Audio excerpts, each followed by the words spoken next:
Morning guys, ito nabaklas ko na. Naumpisahan na namin magbaklas ngayon. Konti na lang, dun sa side na lang. Kaya tatanggalin na itong tarpaulin na to kasi balak na papalitan. Kaya aayusin ito at babaklasin itong tarpaulin na nga para maliwalas na siya tingnan. Kita nyo naman na pakaliwalas ko tingnan. Kaya mga sabit-sabit niyan mamaya babaklasin ko. Kaya morning sa lahat dyan. Guys, ito babaklas ko na. Pag natapos yan, maganda na lalo tingnan. Makikita na yung dating structure niya. Itong bakal na to, yung skeleton bakal na yan. Pagplanuhan pa ko kung tatanggalin ba talaga siya totally o may ipapatong pa diyang ibang structure o yung design na dapat magpapaganda dito sa harap. Okay guys, tapusin ko muna to at baka magte-10 na rin at pagkatapos nito doon naman ako sa loob. Okay guys, ayan Oliveros Vlog TV Mix, ito continuation.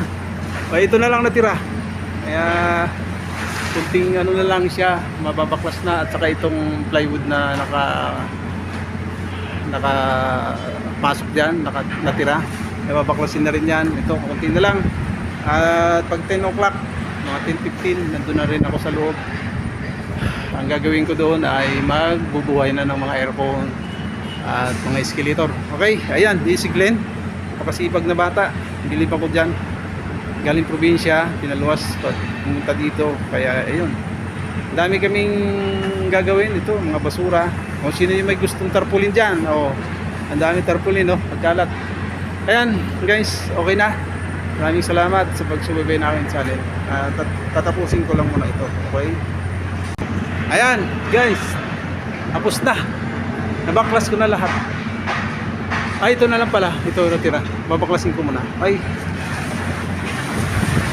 Okay guys, baklas na lahat.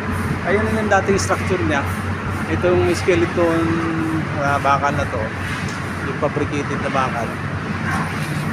Tatuloyin ko muna yung mga commander ko kung ibabaklasin yung mga totally itong bakal o iwanan lang muna siya para may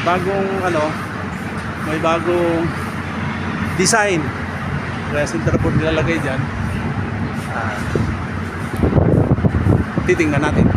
Okay, tapos na. Ito, wiring na lang ang binabaklas ko para maganda siya tingnan. Okay guys, maraming salamat. Bye bye.